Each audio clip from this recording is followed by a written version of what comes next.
Put your hands on top of your head. Well, I didn't. Now!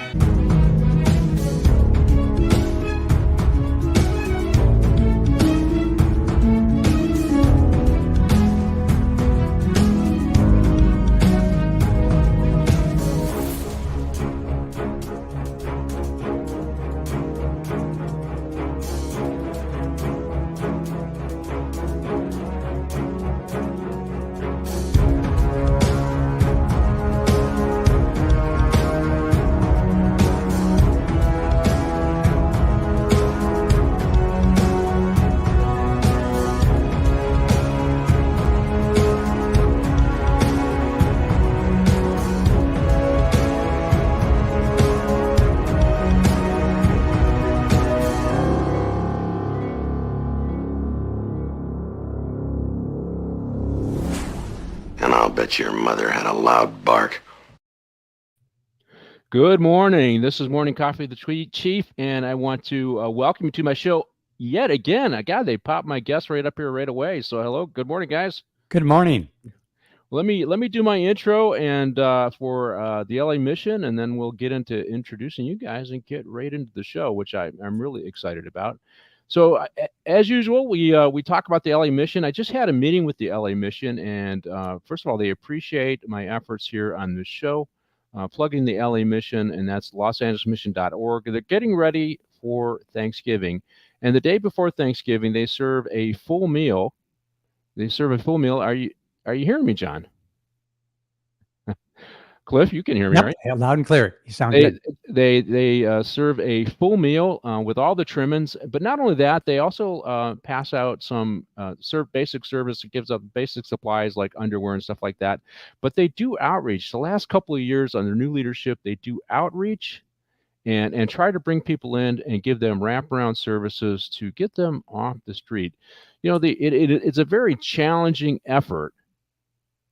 To get somebody first to come off the street and to get them through a lengthy program where they deal with their comedogenic issues and the issues that keep them on the street. A lot of that has to do with addiction, and that takes 6 to 12 months. And the LA Mission is not funded by government. They have great results, but they're not funded by government.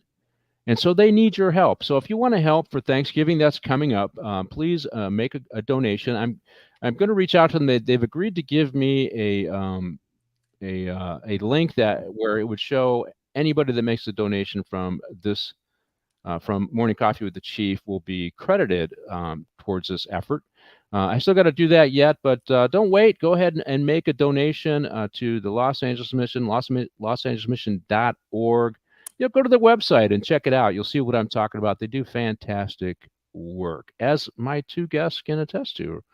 Well, Cliff, I think John, are you still struggling with connectivity issues? Just put a finger up. Yes. Is that a yes?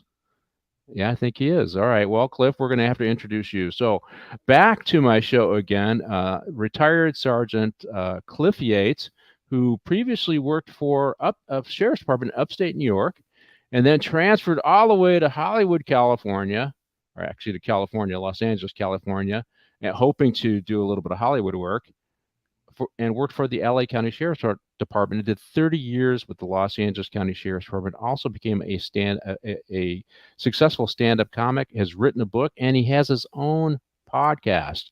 Cliff, so tell us about your podcast. Well, it's the Cliff Yates Show, and it's everything personal growth, motivation, inspiration. Hopefully that we can do better each and every day in every way. And it's just about those kind of principles and concepts. And when I was first introduced to those, actually my career in the Sheriff's Department was not on really a great path. And you know what? When I changed, everything changed for me, and my career turned around. And so I got so excited about that. I just can't help but sharing that with other people that, if they make the change themselves, their whole, world will change. 100% of us are dealing with the same circumstances, the same politics, the same negative relatives, but 10% of us are kind of making our way in making great achievement. So I'm really focused on that. And thanks for having me on this show. I appreciate everything you do, and I love reviewing these old movies and delving into the law enforcement themes that go along with them. Yeah, well, just let me clarify to our audience. I bring on guests and we talk about a movie. And then we talk about our own experiences, and then we talk about what's going on today, because there's always some way to link in the politics of the day into this movie. And it is fun. I have received a lot of feedback from the retired law enforcement folks that extend beyond the LA County Sheriff's Department, which, let me clarify, is the largest sheriff's department in the country, 18,000 employees. So I have a big talent pool to tap into. But I also get guests from the federal policing services and from other law enforcement around the country, and everybody enjoys the show. So Johnny B, are you back with us? Yeah. So retired Lieutenant John Baylis from the Los Angeles County Sheriff's Department had some connectivity issues as usual, solved his own problem, didn't whine and complain, and got it done as usual. The thing I like about John is, one, for these shows, as usual, he comes prepared. He was one of the hardest working guys that I ever met, and he worked for me, and he just bulldozed through the paperwork that needed to be done at one of my commands, and he was invaluable to me. He's got a couple master's degrees, so he's smarter than me and Cliff combined, I think. But and he is so he's a great friend. And John, welcome back to the show. Glad to be here. Glad to be here. He is struggling with COVID. Is this the second time you've had COVID? Yeah, I had it a couple years ago. And a couple years ago. I guess we're not supposed to say that on YouTube. They go, "Oh, don't say COVID, you get blocked out." Whatever. So big deal. Yeah, so ivermectin, baby. Because of that, do me a favor, like the show, subscribe to the channel, and forward it to a friend, just to show YouTube you're not gonna live with their suppression of just normal speech or free speech. Cliff, have you ever had COVID yourself? No, I have not. And then after I thought I had it, I had a fever for 10 days in a row. And then it was when the second variant was happening. So I called the doctor and he said, well, come in, but you got to be tested before you come in. So I took the test and I came in and I didn't have it. And he goes, well, with this strain, you would have been feeling better in 5 days, but the flu can last 2 weeks. So he says, you got the flu. So well, I've not had it either, so I guess we're beating the odds, Cliff. Yeah, we are. Johnny B got it twice for both of us. So hey, appreciate over 2 years. It's like a cold on steroids. Yeah. Okay. When I first got it, I took ivermectin in 3 days. All the congestion, everything was gone. I coughed for another month, but that I have asthma, so that's not a big deal. Well, and did you get that? So there's this respiratory thing going around too, that everybody is, if you have respiratory issues, they're encouraging you to get the shot, some respiratory disease. I haven't followed up on it. I don't really have respiratory issues, but my dad got it because he's 83 and he's not doing well. He got COVID and it's been following him for 2 years. He got that. You can have long COVID, they call it, and it lasts a long time. Yeah. So it's been really tough on him. So anyways, health and everything else. Yeah. I just want to encourage people. I guess we ought to do a public service announcement. Go to the doctor, get your physical checkup, get all, do all those things. People who don't go to the doctor get sick, and had they just done some preventative medicine and go get a regular checkup, they could have forestalled whether it's prostate cancer or something else that pops up. So do your regular checks, particularly, we got Obamacare out there. Everybody gets a preventative checkup every year for the most part. Go use that insurance. And because it could save your life, right? Blue Cross that I got from the department, they don't cover checks anymore since I'm out of state. Yeah, I hate that. You do, what do they call it? Yeah, your basic checkup. You got to be going in for something. It's crazy. Exactly, but the doctors won't want to lie, so they're not going to put something under. So last year it cost me $1,200. In fact, after this show, I go over to LabCorp and get my blood taken once a year. Okay, so let me clarify. Preventative. Since you're both California refugees. Yes. And you don't pay any California taxes. No. The amount of money you're saving on your taxes more than covers. I know. You know what? I'm saving over 10 grand, so I guess you're right. I'll give you the Italian salute. Yes. I shouldn't complain about $1,200. Yeah. But I do. I complain. So John's Yeah. saying, "Oh, there's that logical." But that's a Chief good Jordan point. speaking Yeah. again. Hey, shut up, Jordan. I don't want you to talk that way. All right, I guess we need to get into our show, and Yep. and it's a great show. This is the third Dirty Harry movie that I've done, and I think Cliff had me for one. I can't remember. Yeah. If I can't remember which one. And there's a lot of similarities in this movie, but I really want to get into what inspired the actual script in this movie, and that was the leftist terrorism that was going on in the 60s, 70s, and up to even into the early 80s. So I mean, I watched the movie and I was writing down Patty Hearst, Aldo Moro, all the left of the Red Brigade, the Symbionese Liberation Army, and all the stuff that I remembered SLA reading about, and the SLA and the kidnapping of Patty Hearst actually inspired the script itself. And so this show is Pop Culture Minefield, Morning Coffee with the Chief, and so popular culture inspired the movie, and of course, sometimes the movie inspires. Because I think the first Dirty Harry movie, they kidnapped a bus of kids, and some knuckleheads went on and did that too. So sometimes the movie inspires, criminal actions or inspires a real behavior. But in this case, the script was inspired by leftist terrorism, and so the Symbionese Liberation Army kidnapped Patty Hearst, which was the inspiration for this movie. And they were kind of a collective of leftists, middle-class leftists, who came together, different races, and came together, the white middle class, and they partnered with some. I think they had been formerly a black, either black Muslims or Black Panthers. Black Panthers, or at least affiliated with them, and they created the Symbionese Liberation Army. Yep. And they kidnapped Patty Hearst. They used Patty Hearst or compelled her to. They were robbing banks or doing all those kinds of crime back then, and eventually they had in Los Angeles, they had this wild shootout in Los Angeles in which many of them were killed, right? And it was the impetus actually for LAPD and other municipal agencies to form SWAT teams, because they were outgunned. But I think there were like a couple thousand rounds fired in the shootout, and they ended up burning down the house using some munitions that burned hot. And so let's talk a little bit about the inspiration for the movie, John. I mean, now you're kind of a historian. You remember all this stuff. What do you think?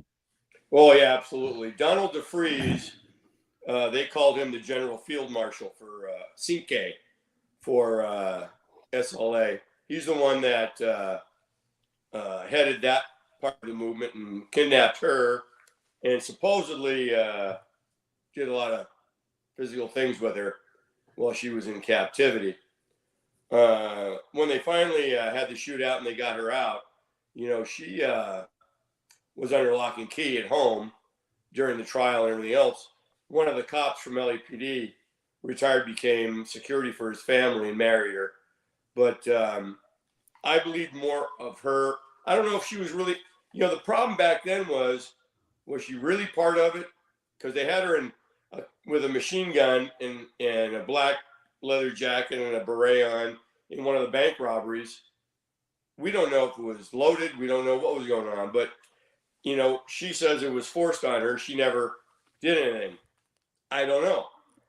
She ended up getting convicted, but I think she did very little time and then did most time at home, on home arrest. But yeah, the Symbionese Liberation Army was 73 to 75 for the most part. And then it also had a one guy that was supposedly black, who was actually a Chicano, who came from another group called Venceremos, which dissipated in 1973. So there was a lot of things. Everybody said it was all black. There were whites in there too. And then they partnered with the Black Panther movement. Yeah, that was they were very violent. They had automatic weapons. They had everything. And I remember watching the SLA shootout with LAPD. I was, a couple years out of high school, watching on TV. Man, there's a lot of killing going on, a lot of shooting. Yeah, a lot of shooting, and it was the inspiration for LAPD and others to get SWAT teams. And you saw Absolutely. the development of bomb squads too, behind this leftist radical stuff. The Weather Underground, or the Weathermen initially, but Weathermen was sexist, so we had to go to the Weather Underground. And so you saw a lot of this, and I think I need to clarify. So Patty Hearst she's in the line of inheritance of William Randolph Hearst, who was the great media baron, and in fact, his house is up. You can go visit San Simeon, which that was one Bruce of the Castle.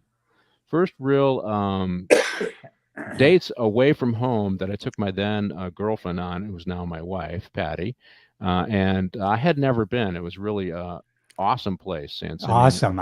We visited. Unbelievable.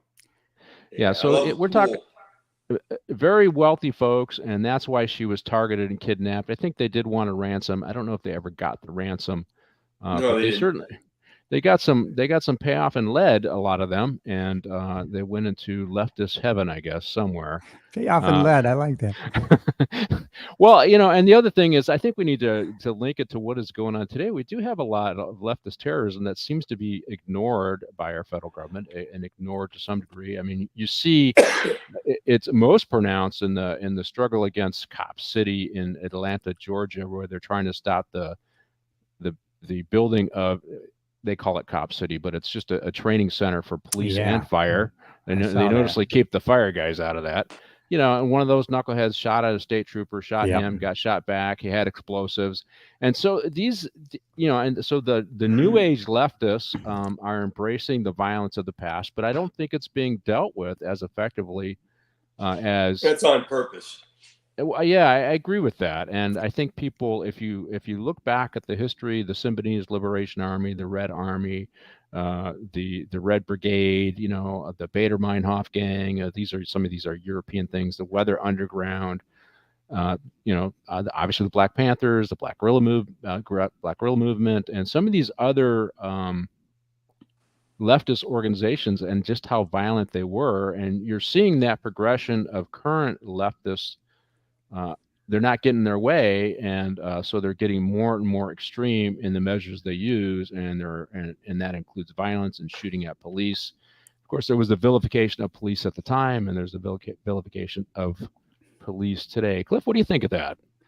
It's so disheartening that, and I just, it's going to come to roost with our open borders and without law and order and with these open borders, it's just going to be tragic. And that's just, kind of, someone was saying, I was watching somebody, they said, I hit the lottery. I was born in America, and then there was a Cuban immigrant. He said, well, you hit the lottery I hit the lottery because I had a place to escape to.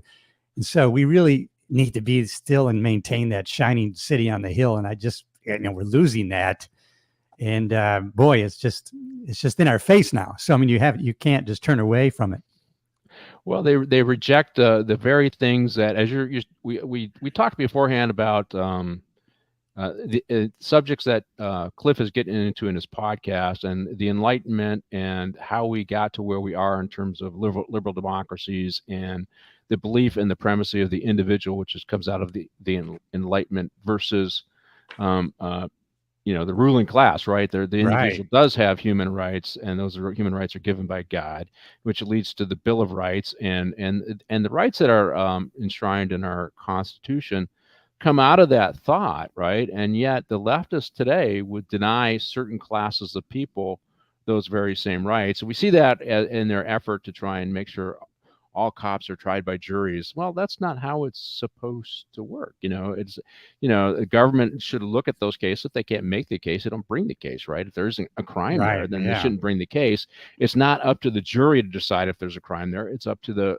elected prosecutors and things like that. And those processes are getting corrupted by leftists who say they're coming from an enlightened point of view. And just like in the 70s, they're not.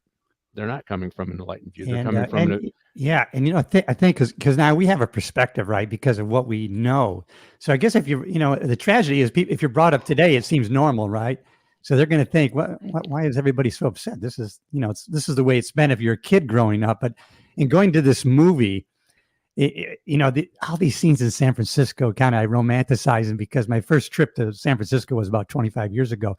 And, as a kid from upstate New York, kind of not ever experiencing the city and yearning for that, I just fond memories of going down to the waterfront in San Francisco and Union Square. And God, I loved it. And then to have gone back 10 years ago and I was just horrified by the difference. Yeah. I think, and we all lived it. We went from a high level of crime, 93 being the second highest peak, 1980 being the first. What's that? 13.1 homicides per 100,000. And when you look at violent crime at the time too, it's similar numbers, and then we dropped it to 4.4 in 2014. And the current population did not experience that high crime. And so it was easy for them to tag. This was no big deal. Crime was never a big deal. This is just racist cops because, they don't know the history because it's not being taught in college. And so they went with it. Now they're experiencing the results of the policy, high crimes in many of our major cities. I just posted something on Twitter at LASD Jordan about how 3 cities in California are in the top 10 for retail theft. Los Angeles, the San Francisco/Oakland area, and of course our capital, Sacramento, which is they pass these stupid bills, and now they're experiencing the capital is experiencing the same drama that LA and San Francisco are experiencing. But they passed yesterday. Say go again. You see what they passed yesterday? I did not. It is essentially made shoplifting not illegal, making it legal, and it's already been signed, a bill that says if you're a store employee and you stop somebody from shoplifting, you could be put in jail. Yeah, it can't get any crazier. Yeah, this is a case out of San Francisco, the nut cases up there. Some security guard tried to stop it and led to a shooting. It ended up killing somebody. So now we gotta protect the bad guys from themselves. But they're realizing that this is organized crime. This isn't. There is a concept in legal theory when it comes to criminal law, and I know you guys have heard this, but it basically, if somebody's stealing based upon need, they don't have anything to eat, they don't have any water, and they're stealing stuff that's basic to subsistence, that they should be treated differently than those who are stealing for profit. And I think the leftists and certainly the movement in the state has been to try and characterize everybody as just stealing for need, and that's wrong. And there is anybody that's in law enforcement for a long time, that some people are stealing for need. Yeah, you're still going to do your job, but it's a lot different than somebody who's just stealing for profit, right? Right, but it seems crazy to us, but maybe not to them. If they have an agenda to get rid of, free marketplace and these businesses, then that's not crazy to them. It's working. Or their need is, I need a Mercedes. So no, but they're bankrupting these businesses, right? They can't. Yeah. So, who's going to step in? Well, we'll step in and we'll have a government business. There's another agenda, obviously, because otherwise, it's too crazy. Yeah, I think let's see and the California is passing a law. I forget what it was. I just tweeted on it yesterday, and basically it was social. Oh, I know what it is. They're going to target. They're going to bill people for their energy usage, electric, based upon your income, and versus based upon your usage, right? And of course somebody complained, and I said, well, when you elect socialists, you get socialism. Right. That's what happened. If you elect socialists, you're going to get socialist policies. What do you mean? And they're doing it. The California PUC, California Public Utilities Commission, I think that's the name of it, is doing it behind closed doors and not letting anybody see. And I've just been dealing with some drama on my Southern California Edison bill. They a couple years ago, they mandated everybody go into a quasi government funded or a government management energy process. Here it's called the California Public something. I can't remember what it was, but it takes you out of SoCal Edison, and somebody else you're paying them for your energy power. And of course, what happened? My bill didn't quite double, but it was pretty close. And then when I go to opt out, it's like, well, you can only opt out to and be subject to the spikes of Edison's, or because you can't go back in the bundle program that Edison had right away. And so basically what they're doing is they're taking the money and they're deciding, well, we're going to build, storage capacity for solar power and wind power. We're using this money for that. And when you try to figure out, well, what's the true cost? And when you look at every article says, well, the benefit of this is eventually in 30 years, this will be cheaper. And they mask it in this flowery language, but the bottom line is you're paying more to build capacity to fight climate change, which, I do believe humans do impact climate, but I think, based upon new studies coming out, it's very small. It's very small.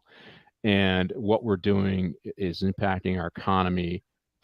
I don't think the science is settled. Whenever somebody says the science is settled, that means the science isn't settled. They just want to shut down debate. That's the way I kind of look at it. Anyways, we're getting way into deep into the socialist politics. We're in the weeds. Yeah. And let's get back to our movie. So the movie is the third in the Dirty Harry series. It is called The Enforcer. And it's inspired by true events, the kidnapping of Patty Hearst and the leftist terrorism that was going on in the late 60s, early 70s. It was released in 1976, and of course it stars our hero, Harry Callahan, as Clint Eastwood. And this time he has a female partner, and that's Tiny Daly. I think Tyne Daly. Yeah. Tyne Daly, and we got some other folks in here that, we got the people come back, but John Mitchum comes back and he ends up dying in this movie, and John Mitchum is Robert Mitchum's brother, but he's a great character actor. You see him in a lot of Clint Eastwood projects. He plays DiGiorgio. And I've always liked him. The one that I remember the most is he's in the Outlaw Josie Wales, and then they're in the Trading Post, and they realize it's the Outlaw Josie Wales, and they're going to shoot it out with him. He ends up killing all three of them. I think it was the Outlaw Josie Wales, or it was I can't remember which one it was, but and he's just this great character actor. He was good in this show too, or this movie as well. But there's one that I really want to ask you about, and it's the robbery scene where they say they want a car. Now there's an actor in there who played in a television series. Yeah. Do you know which one I'm talking about? What the actor and the television series? Who can name that actor in television? Tony Musante? No, it was Spano, I think his name is, and I don't think yeah, Spano, and he played in Hill Street Blues. Yeah. He was a lieutenant, right? Yeah. And I go, oh, wait a minute, that guy was in Hill Street Blues, and and he's just got a very small part. He's one of the bad guys, one of the robbers in the movie. But yeah, so I mean, anybody else in the movie, John, you want to talk about in terms of actors or actresses that jump out? Just to jump in real quick, in that same scene, maybe you guys remember, I didn't, but I was looking it up. So apparently he makes a statement there referencing with Mitchum from a previous movie. I get he says too much linguine, or I can't have you, something. But I guess it was another movie where he couldn't get over the fence into the stadium or something. Yeah, exactly. Yeah, Fat Boy or something like that. Yeah. Sorry, I was just thinking about the good. Johnny, do you recognize any of the actors or actresses in here? Yeah, I've forgotten that. I've got so many notes on it, but yeah, it was fun. It's really interesting when you watch a movie that's back in those days, and then you didn't know it, but then you see Joe Spano, or like in the Charles Bronson movie where he kills the people that raped his daughter and killed her and his wife. Goldblum. Goldblum's in that one, yeah. Yeah, he's one of the bad guys. You're like, what the hell? But everybody's got to get their start. And I wouldn't have been intimidated by Goldblum at all, even though he's tall. It's just like, I don't know. I just didn't do it for me. But hey, let's roll that first scene, Martine, and then just go roll it right into the next one after you. So the first one is 1970s leftist, and then Harry, it's an all units kind of thing. So we did talk a little bit about the 1970s leftists. I am a little concerned that we haven't dealt with these leftists, although the whole thing going on in Israel right now is really dividing the left. You see a lot of people who were generally supportive of this leftist outrage, who are shocked at the attack on the Jewish community and the attacks on Israel. and the lack of condemnation from many of these people on the left of that behavior. And and all I could say is, well, hey, this is what's been going on with cops for the past 5, 6 years. What'd you think? They weren't going to, and it's all this intersectionality stuff where, you're rated on based on what you are, you get, I guess, more victim credit based upon who you are. And suddenly people who are to some degree partnered with that philosophy are now realizing that, hey, they'll toss you to the curb just like anybody else. Right. And I always think political movements it's politics is about who gets what, where, and when, and this is political. And it's really about each one of these groups, although aligned together, it's about them getting stuff for themselves. And that's what I thought the leftist movement in the 70s was about. That's what I see it today about. I mean, Cliff, you're delving into this stuff. What do you think? Yeah. Oh my goodness. It's just I have a lot of thoughts on that, and just I see what all these groups are doing, of course, and we're abhorrent of how are they championing that side. But yet, God, the government's not doing. Why aren't we reviewing the visas on these groups that started long ago with they were in support of, they were the different names, Muslim Student Association, all these things. They kind of changed names, but they've been funded by Hamas and through the, it was like Holy Land group initially. So why are we funding these universities that are doing, but I guess they're doing it on purpose. They're, indoctrinating our young with these ideas that are just seem abhorrent to us.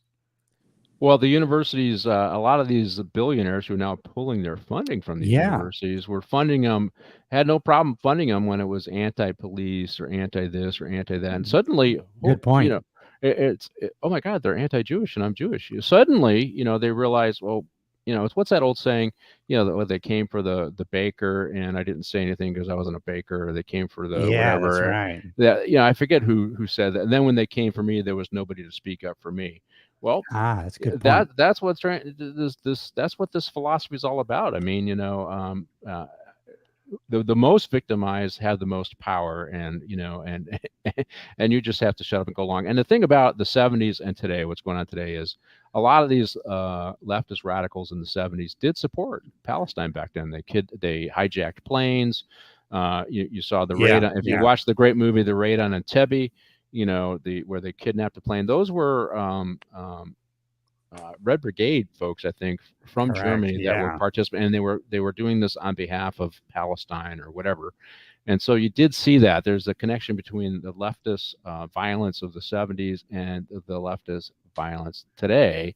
And and actually the Jewish community has a point there. This has been going on for a very long time, and it hasn't changed, and we are the targets, right? So we go right into it's an all units, Harry, which means Harry's going to go to the hot call, and of course he's what are you going to do, Harry? What's going on here? And he's decided he's going to go talk to these guys, and this is the scene. Now the interesting thing is, in all three of the movies, if you watch 1, 2, and 3, there's always a scene that sets the stage that Dirty Harry is Dirty Harry, and this is the scene. If you remember the first one, I think he's eating a hot dog, and it's the "Do you feel lucky, punk" scene, right? And he ends up shooting it out.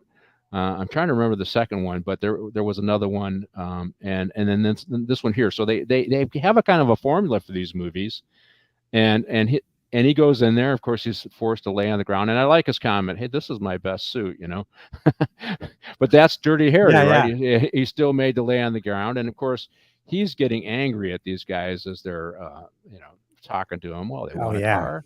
And look, and see, they got the guns pointed. There's Spano. You see him? He's got looks like a pointing at his head. That's him right there. And that's where I recognized him. Yeah, there you go. This is a good picture of him, right? He's the lieutenant on Hill Street Blues, which is ironic. Correct. Right? Yeah, I didn't recognize him. Yeah. Yeah. And so they do the scene, and of course, Harry says, "Well, I'm gonna give you that car," and he's, of course, he's going to act upon his own. And we've all pulled back on this. Of course, only Harry can come out of this thing unscathed. So you can tell he's getting angry here. And the interesting thing about this, because this also builds up to probably the next couple of scenes where we talk about he's going to get a new partner, a female partner, right? So he is the masculine, whatever it takes to suppress crime and keep the community safe example. He's that tough masculine cop. That's what's represented here, right, John? Yep, absolutely. That right there, that Hispanic guy, I can't get his name. I've looked up the cast. They didn't put his name down, but he's played in 100 different movies. Great guy. Great actor. This is when he first came out. Yep. But I can't find his name. Yep. But, also, the other one was the one where the other show you were talking about how they always have him. He goes in to get his coffee. Yes, that's it. And the girl keeps pouring sugar. Yes. See it. Keep pouring tons and tons of sugar in there. And he goes outside and he goes, "What the hell?" Then he realizes, and then he comes back in and goes, and does his thing. Yeah, we're not going to let you leave here. Well, who's we, sucker? Me and Smith and Wesson. And he pulls out his 45. His big old 45. Yeah. And so here he is. He's going to go give them their car with the police radio. Of course, he's not doing it in the way that they want, right? He's doing it his way, and you could tell he's angry. If they want a car, I'm going to give them. I think he used the F word, a car, and of course he drives it right through the window, and they know it's coming, right? They know it's coming with Dirty Harry, and then of course he ends up shooting them, saving the day. But I really like the last part of this scene after he does all this, right? He saves them. The people are starting to come out, and the rest of the guys shoot a tear gas thing in there, and everybody's, and they're waving away all the smoke. Right, here he is. He's going in with his 40. That's weird as Isaac was, but he's going in with his 44 and taking these guys out. And of course, they have to crash. This one, they shot him right from behind. It got his groin there, and so if he survives, he'll have something to remember Harry about for the rest of his life, right?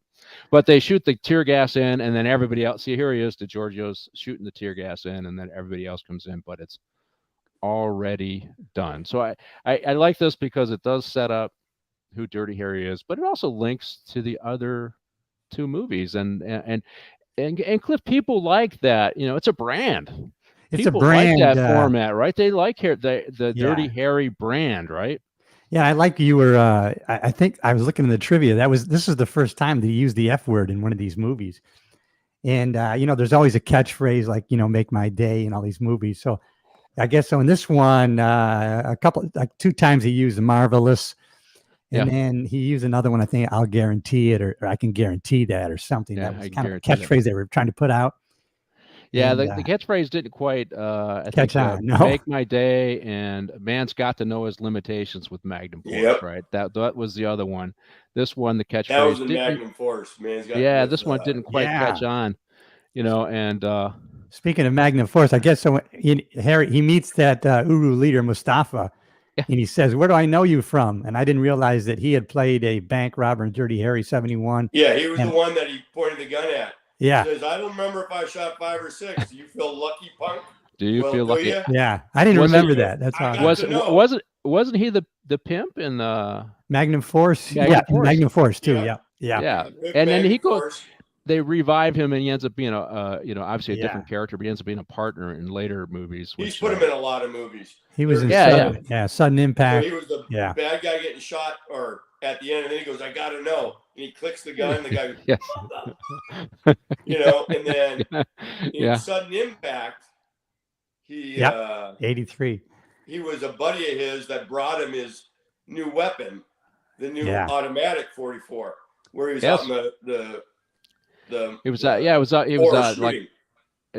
up north. I went to Half Moon Bay or something like that. And the thing about it is Dirty Harry's character and the whole theme of these movies still builds on the frustration of that people have with crime, and they would just want something done about it, right? And that's what was going on in the 70s and into the 80s, because he takes this series into the 80s, right? That's what was going on, and people still identified with Dirty Harry because he took out the bad guy. They just want the bad guy to go to jail. Right, John? Oh, yeah, absolutely. You know, I re-listened to an interview I did with one of the FBI whistleblowers, a guy named Steve Friend, and he talked about how the FBI was focused on just stats, um, identifying people as potential threats when they weren't really threats. And he was a whistleblower on it, and he says, you know, I thought our job was to put the bad guy in jail. And he said he was laughed at by his bosses. So he ended up becoming a whistleblower. He wrote a book called True Blue. I just bought it because I'm going to read it. I might want to interview him in the future, and so I wanted to read it. But he said this is about putting bad guys in jail, and somehow, in his case, the Bureau moved away from that, and we have moved away from that. Not because I think law enforcement doesn't want to. I think a lot of the rank and file would like to live up to traditions that we all were part of, where we were keeping the community safe by taking bad guys to jail. But our political leaders don't allow that, right, Cliff? So we've pulled back, and there was frustration in the 70s and 80s, and that's why Dirty Harry was popular. And maybe we need to revive Dirty Harry with a new character. What do you think? It is kind of goes with the script writing and the hero's journey kind of thing, where they lay out a formula. Where, it's good versus evil, and somebody has to take up the cross, so to speak, for the cause, and overcome evil. And so that kind of follows that, and that's our hero. And it's kind of like a Rocky thing almost. Yeah. So kind of based on that premise. And going to what you're saying about, I think law enforcement would want to, take up that cause as we did, but man, they've been really weaponized by government issues that really have nothing to do with law enforcement. As we talked about before, of write that guy a ticket for not wearing a mask on his surfboard.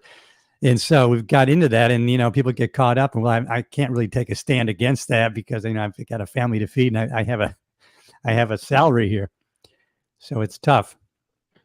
Yeah, and it's you see, like in San Francisco, they put task force together to deal with fentanyl. They're starting to that people in place they're still liberal Democrats, but they're realizing that they could lose power if they don't deal with this crime issue, right? That's why you saw the governor of California power at first. Yeah, they embraced the care course, where you can now use the legal system to put mentally ill people in some level of custody, which all the extreme leftists are aghast. I guess they would rather mentally ill people just die on the streets, but it's not. The governor realizes it's not working, and he has the political liability because it's not working, and homelessness is just growing.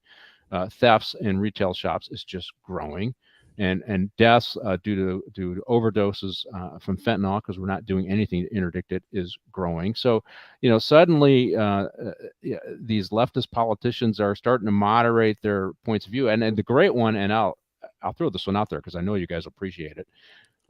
They just did a survey or a poll, and Gascon will only get 14% of the likely voters for the primary. 14% for an incumbent politician. That's how much he is hated, and that's how much his policies are being rejected. Let me ask you a question out of my own ignorance, just because, even though I remember the time, and you guys will know better than me, because just haven't been really political until the last 5 or 6 years. But Mark Levin was just at the Ronald Reagan Museum, and he was signing his book. But Pete Wilson was there. And so when he was heralding him, so Pete Wilson, he was a Republican at the time when he was governor of California. Yeah, from San Diego. And everything was good there, right? Everything was good then. Well, 3 strikes came in under him. Okay, great. Yeah, we got a comment. Well, when the election is done, does it go back to the old stuff? No, I think we're past that. We got that question from FKC, whatever. No, I think we're past that. I think there's a realization, at least I realize as somebody who did a lot of police work, that there were more things we could have done in the correction part of corrections, meaning providing some level of services for these people. When you put people in custody for a long time, we'll give them the services, but give them quality services. And my experience, having been thrust into the leadership role in that stuff, is I was very disappointed at the capabilities of the Sheriff's Department, LA County, in dealing with recidivism. very disappointed. I felt that we were terrible at it, and a lot of it broke down to just incompetence in the ability to implement successful programs, but also there was an unrealistic expectation that these recidivism programs would have a greater impact than they're capable of having. It's incremental, it's possible, it's incremental, it's expensive. We should have been doing it long before we weren't, and we can do that now. So I don't see it as going back to that old style, but I do think where we're at now, the pendulum has swung too far and we're swinging back. So if that answers your question, John, we want to chime in on there before we go to the next one? Well, I'm not sure if he meant that or if he meant that no matter who we get in that DA, they're going to do the same bullshit. You know, I think if you get a good conservative DA that understands the law, like the guys that are running now, I can't even think of the guy's name, but you got to get rid of Soros. Soros was that way. I'm sorry, Gascon. Yeah. Gascon was that way when he was an LAPD officer. You know, I think if you get endorsed by Soros and get Soros money, that's probably the kiss of death right now. I mean, I hope so. Yeah, he is the funder of these. But right now, you've got a sheriff. You know, we were talking about fighting terrorism and all this other stuff. You know, I'm not an Alex Villanueva fan, but when it came down to BLM and Antifa, he put the boots to them. He sent the guys out. He really did. Job. Yeah, he did. You got to give him praise. This new sheriff isn't going to do that. LAPD wouldn't do it. You know, and like back to what Cliff said, you know, police chiefs are at will fires. They're hired by the city council and the mayor, and they can be fired at any time. Sheriffs are voted on. However, now they've changed the law, which is illegal, by the way, in LA County. And that has to go to the Supreme Court. But sheriffs are voted on. So you can't get rid of a sheriff. And that's why Alex said, hey, I'm not going to give cites for not wearing a mask. That's right. We got better things to do. God bless you. There's people out there committing crime. Except he ended up doing that. Oh yeah. And I mean, he came in a lefty and he left he was compelled to be a moderate to try and survive. That's the way I saw him. I think if he was embraced by the left as their fearless leader, he'd have stayed there. So, because that's, I mean, I can go into his policy, but hey, let's get pissed them off too much. He did, because he wanted to be the top leftist. they just no, we are. You're just new. We've been around here a long time. Shut up and go along. And he wouldn't do that. Well, but hey, I gotta get to back to our movie, and this one is personnel is for Adam Henry's. I can't wait to comment on this. Thank you. And it's great. So he does his thing. He takes out the bad guys, and now he's in this captain's office. And he reminds me of a particular person, John. I won't say who that person is, but I think you know. And this captain is giving him a hard time over the cost of the storefront, this and that, and what do you want me to do? To say trick or treat to these guys? And at the end of the scene, he is transferred out of homicide to personnel, and he makes the comment, personnel is for, I'll say it, assholes. That's what he says. And of course the guy says, I worked personnel for 10 years. It was a great setup and a great line. Yeah. And it was well written. And the guy is obviously, he's red-faced, he's angry. And but the thing about personnel, I mean, and you saw it on our sheriff's department, that the person who controls personnel has an incredible amount of power. I lasted 7 months in personnel, and I used to quote that line, personnel is for assholes. My God, they kicked me out. I was on the fast track, and I couldn't hang because, Cliff, we got to get these pencils right now to the commander. We need those erasers that say LA Sheriff on them by tonight at 8. What? This is important. Oh my God.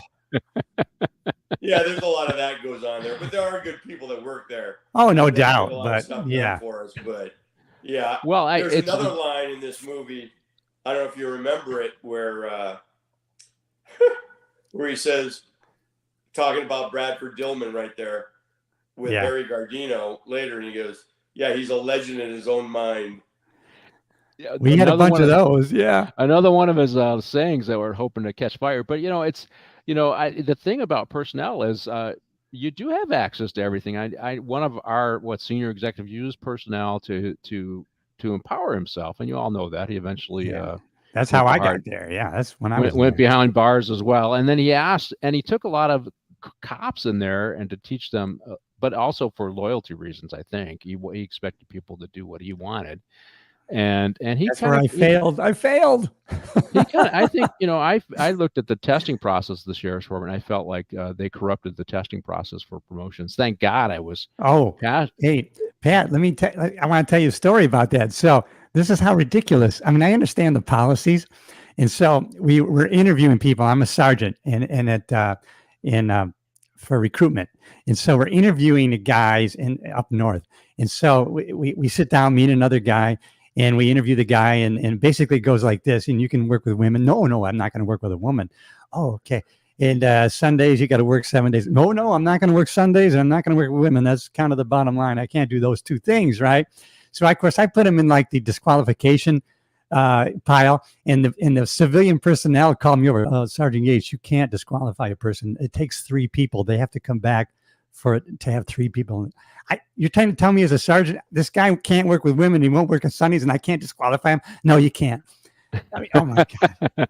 Well, that's great, because it really does set up the next scene with Dirty Harry, that you're asking these common sense things that you would think. Yeah. If you're applying in law enforcement, that some of these, like, okay, you're going to have to work Sundays, right? And you're going to have to, work with women, that we're, because you were doing it, in the 2000s, right? So right. We're way past the no women in law enforcement thing. We're probably 2004 or 5. We're probably, probably 20% of our department, or just shy of that, was women at the time. So you were going to work with a female partner soon there. You were actually work for a female in your career, and the fact that the guy said he wouldn't want, it's like, was this guy living under a rock or something like that? But it kind of sets up the next scene. Let's roll into the next scene, and women working patrol. And so Harry goes, he goes to personnel, and the first assignment is he's got to do these interviews, right? And so oral interviews.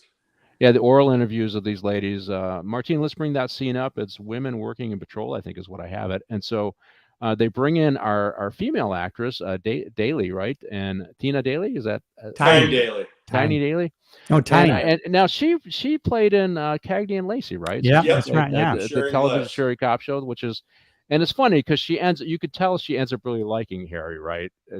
As the movie goes on. And, had she not killed, there might have been a love interest there, right?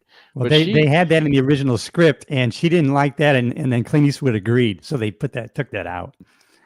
Right, but there is an infatuation is probably what I could say there. She's drawn to this toxic masculine guy, and he's questioning her. How fast do you run the 100? I think he asked her, and of course you got the lady who's representing the mayor's office in there. You can't. Why are you saying that? You can't say that. And so it's a great scene because he kind of lays out to an extreme the challenges of women being a patrol. How do you run a 40? And he's like, this is about police work. Can anybody tell me? And then he suggests that the monitor there is propositioning him for sex or somebody for sex. And does anybody know what that crime is? And so it's just a really good scene because it shows the Neanderthal of Harry at the time. He shows probably the attitude of men towards women in policing. And I like her. She's spunky. And probably the first women coming in law enforcement had to be these tough, thick-skinned women that just kick back, right? They just push back on this stuff. And she answers this question, and you can tell, okay, I'm impressed. You know what conspiracy is, right? So what'd you think of the scene, Cliff? It kind of mirrors your frustration with personnel. Yeah. That we're not talking common sense stuff. What do you think? Yeah, it just, it was kind of like, she never worked patrol, I guess, or whatever. Oh, you've been in personnel all this time. Why are you qualified for this position? And I don't think, and not because of gender, but because of your work experience. And so I think, which is the way you should be judged, right?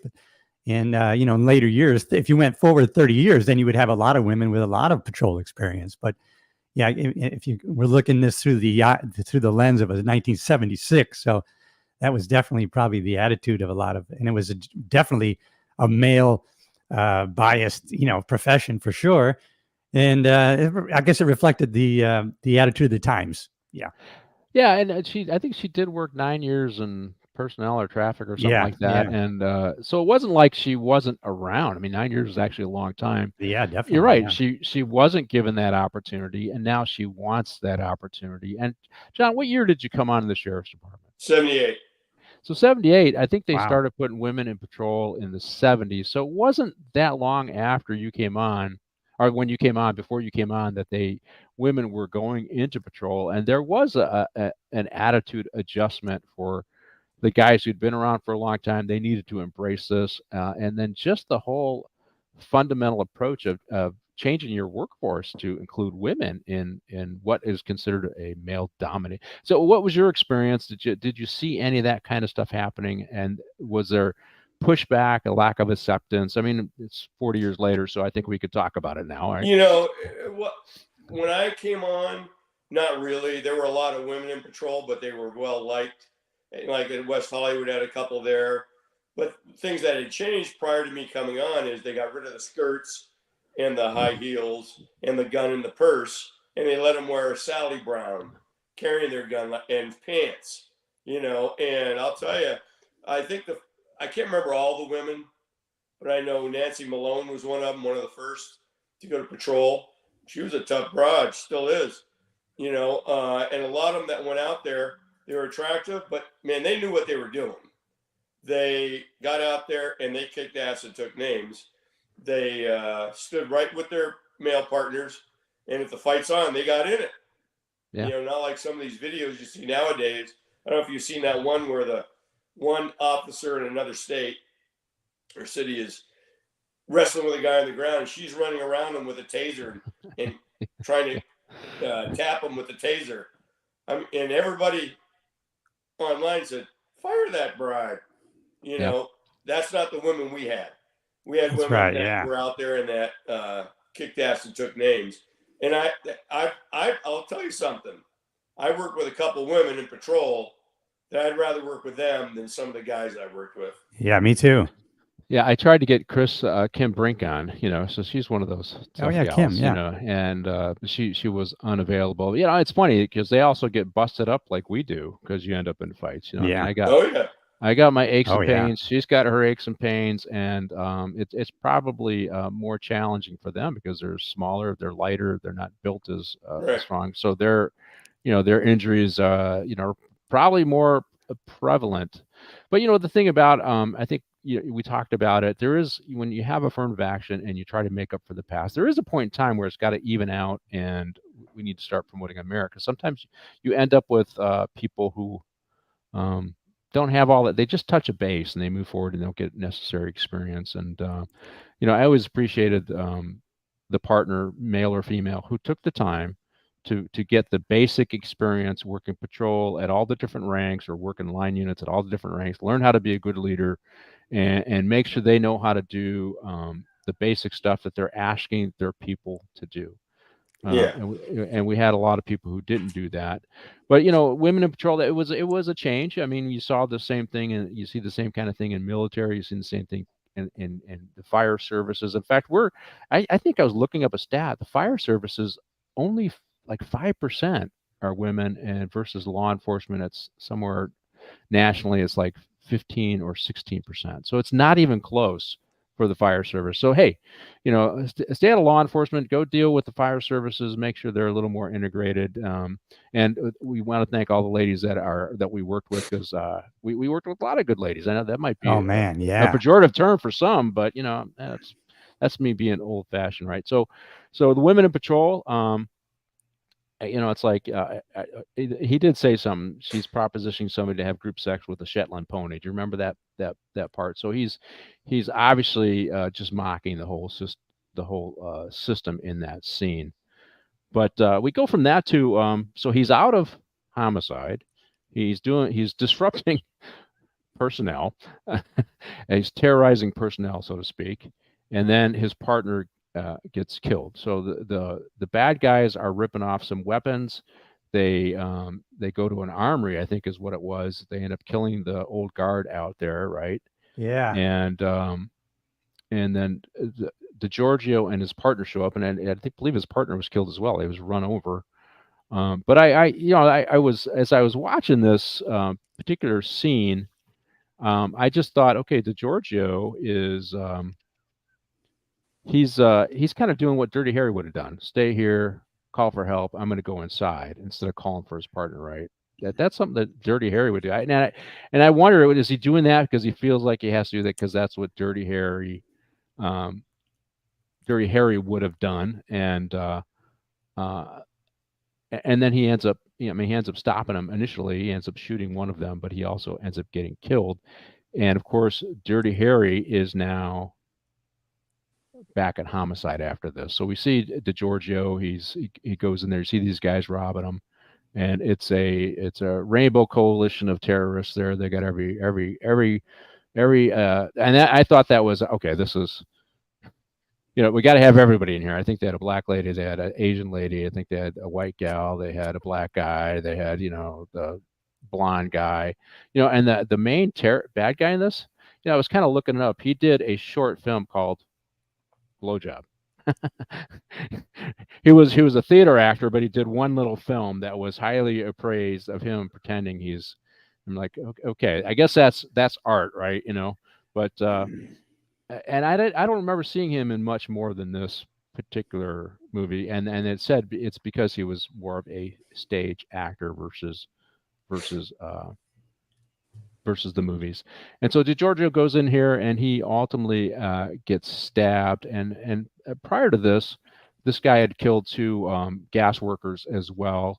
So he's the bad guy. And I don't know if you guys are aware that in Spain they had the terrorist attacks where they blew up the trans system there. And I read a case study on that attack. And the interesting thing about it is it was a bunch of these leftist guys talking about what are these radical Islamic guys talking about what they would do, but they were all kind of college students, intellectuals. They were not really people of action. And when they had somebody who joined their group, who had been in prison, who knew how to actually get things done, wasn't afraid of getting things done, that's when they became a lethal team.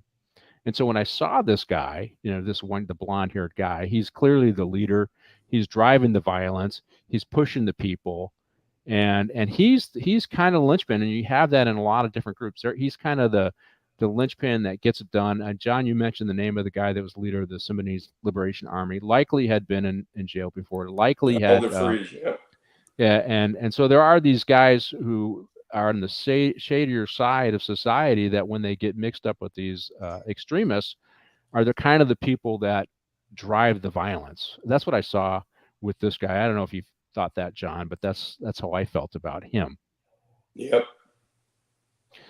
So here he goes to the hospital, and and he's wants to know what's going on with DiGiorgio, and he automatically goes into homicide detective mode. He's getting information from him, and DiGiorgio gives him a lead. He says, I think this was, a pimp or somebody that we thought was real good for some murders. I don't know if it was the Tenderloin district or wherever the prostitution stuff was, murders were going on. And that's really, DiGiorgio ends up solving his homicide and solving the case with that tip. And then unfortunately he dies, so you don't get to see him in the future movies. But it's funny, the thing about these Dirty Harry movies, it's the he's just got the thing on. It's the overacting part of when he passes away. The big breathing in the chest, and then crying, and the sound of the flatlining and all that other stuff.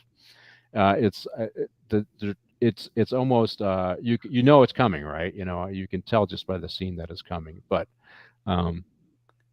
But this was a good scene. He does solve his crime, and that does happen. He gets a dying declaration of who he thinks it is, Cliff, and that is what actually starts to solve who these guys are, right? Yeah, and it's funny, the overacting. So Tyne Daly ends up dying over on Alcatraz, and she kind of does the same thing. It's kind of a dramatic death scene. But let me ask you guys, you'll know, because now I was talking about my first trip to San Francisco 25 years ago. And of course, when I was there, we went on the trip to Alcatraz and we went over on the boat and kind of took the same, we kind of docked at the same spot where they show.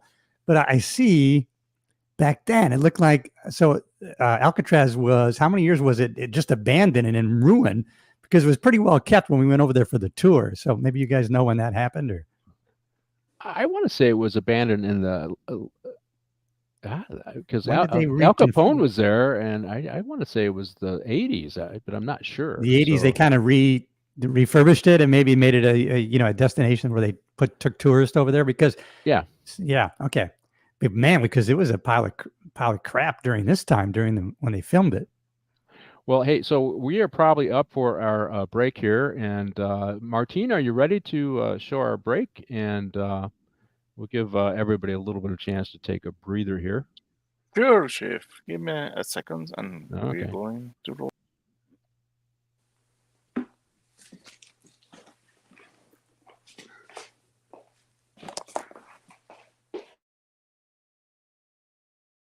There's only one location on the internet where you can get it all. Movie, TV, and comic industry. News and rumor analysis. Official scoops from Geekosity magazine. Reviews and interviews. So, when you need it to be Sunday, there's only one place to go, mate. Pop Culture Minefield. Well, they're always talking nerdy nerd stuff. Right, jog on then.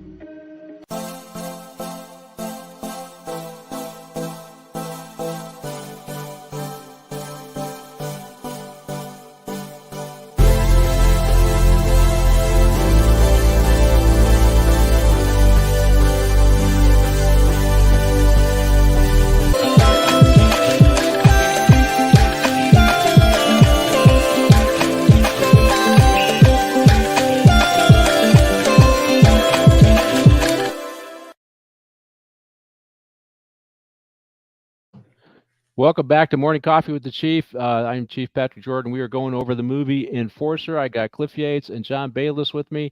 Be sure to like the show, share it with a friend, and subscribe on YouTube. And if you're watching us on Rumble, there you follow us. You follow us on Rumble, like the show as well, share with a friend, and make a comment if you want. And I think now that we're back, I think we lost Johnny B there. Hopefully he'll come back up again. And but so after the murder of DiGiorgio, they talk about, hey, they took Law's rockets, and we need to give you guys an example of how a Law's rocket works. Now he's back in homicide. He's been given his partner.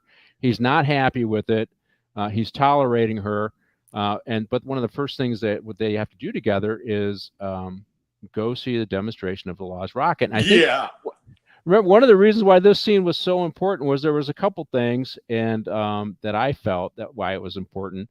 And one, she does state that she does a 100-yard dash in gym shorts in 13.5 seconds. I guess that's actually pretty good. And 13.5 for a lady, Well, what a 100-yard dash, right? Yeah. That's I heard that go, okay. Well, I don't know about that. She must have been a track star, I guess. But that's very slow. It's very slow for a lady, though. Come on, John. For anybody. Yeah. So anyway, what I thought was interesting about this scene is when they get out to where they're going to do the testing, and I don't know if you guys caught it. They give the Law's rockets to everybody to look at, and all the guys, they handle it. They go, oh, look at this. Wow, Law's rocket. They hand it to the next guy. And they go to hand it to our female cop, and the soldier just grabs it right out of the guy's hand and doesn't let her touch it, right? And I go, oh, my God, that was such a, clearly, so we got the chauvinist pig soldier now won't let the female touch the Law's rocket. And did you guys catch that? Yeah, I caught it. And you see why later. Yeah, well, and then that, and that is a funny part of this scene, too. It's... Now, I do know some guys who probably would have stuck their head behind that thing, but he's getting ready to demonstrate it. And of course, Harry is watching what's going on. He doesn't need to watch what happens to Lost Rocket. He says, I'm familiar with that. I don't need to see it. And he's watching her, and she's looking as the guy's aiming behind it. And of course, as you shoot a rocket, the rocket goes out the front, but part of the blast, part of the force that propels the rocket goes out the back as well, right? And he knows that, and he grabs her just before that happens and saves her from probably getting killed. I mean, you could get killed by the force of that. Probably blown her face off. Right. And so I just, so the scene reinforced the attitudes that men had towards women, but it reinforced, and then when he saves her, it again reinforced that attitude. What are you doing? You don't have any experience. What are you doing out here? So they are reinforcing this negative attitude towards women through these scenes. And so I had to show this just because it was just up front in your face. What do you think, Cliff? Yeah, it was just kind of you'd have to, I caught that right away. And I think I want to give my hats off to, I think some of our, we have some of the best women I think you could have in law enforcement. I got to say, and you would think, when they got into positions of power that they would really be overemphasizing bringing women up. But I have to say, I had several women on the department who reached down and helped me in my career.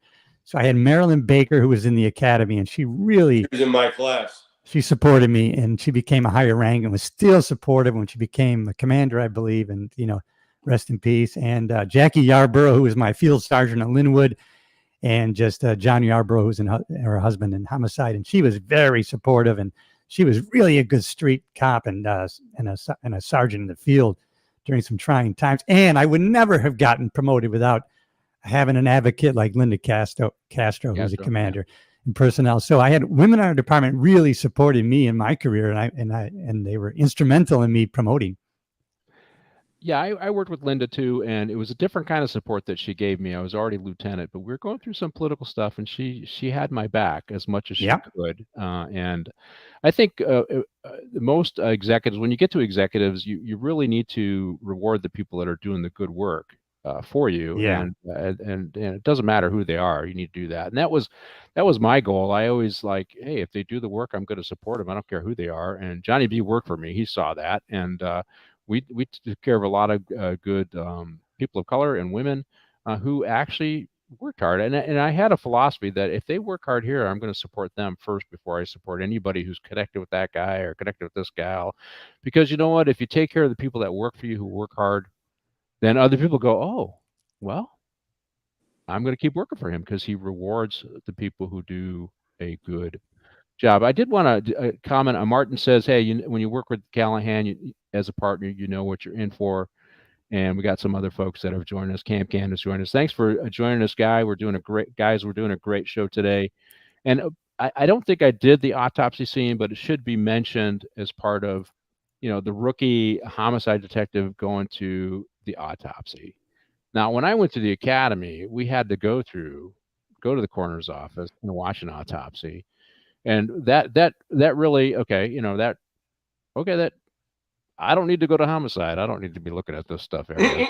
It wasn't we were there, and they had a gangster who had died, fat Chicano guy, and they were cutting they were doing the time to take the head off, and they were folding it down and then cutting the top of the cranium and popping it just like they did in the movie.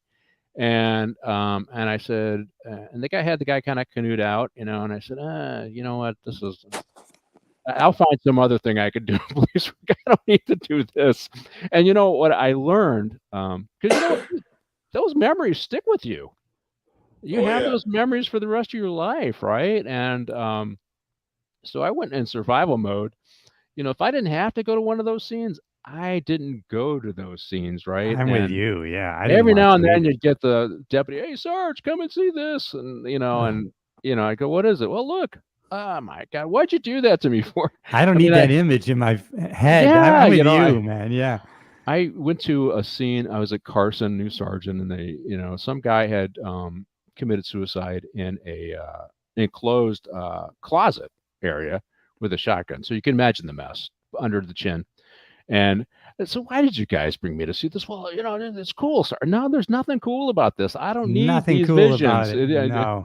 And it was, it's just, how tough are you? Can you handle this? Well, it doesn't matter how tough I am. I don't need the memory, right? And I think so she gets I don't know if she got sick with this, but she really got it bothered her, and she had to leave the room. And he warned her, if you've never been through this, Well, and the guy made a statement about Italian food or something right at the end. That's what got her. Yes. Eat at Luigi's or something. It was. So you get Harry for a partner, you're not popular with the brass. That's funny. Camp Can. Sometimes you get partnered with somebody, and it impacts your career just because you're friends with them. That does happen, or just because you like or you appreciate what they do. They might be anti management, but you're not necessarily. But they're part of your team, and you're working with them, and you get tagged. That does actually happen. So that's true. That does actually happen. So hey, thanks for the comment. But the classic scene is the chase. So they're doing their investigation, and one of the bombers or one of the terrorists bombs a government building, and Harry had recognized the guy before it happened. Here's our bad guy, the black guy with the white hat. Now, if you really didn't want to be recognized, would you be wearing that fedora? I don't know. But anyways, he sees him, and he knows that he's a bad guy, but he just can't place him. And then the bomb goes off, and he says that to his partner, and she says, "Hey, of course they won't let her talk, but I saw that guy." And then it starts this. I think this is a classic chase scene, probably one of the best chase scenes in the Dirty Harry movies. And he's running after the guy, and this part he drops a second bomb, I guess, into this trash can, and she picks it up, and she's also trying to stay in the chase. And so I have to give her kudos on this, because she hung in there. She hung in there this whole distance, and you'll see as we get to the end, she hangs in there, trying to support Harry and chasing him down. And now he's running down the street, and he bumps into somebody. Did you guys catch who he bumped into? No. All right, his nickname is Meathead. Rob Reiner? No, yes, kidding. I didn't he's see in it. that. You see him. He turns around, and you can see his mustache. He's given some uncredited stuff. I looked it up, and I go, yeah, that's where he.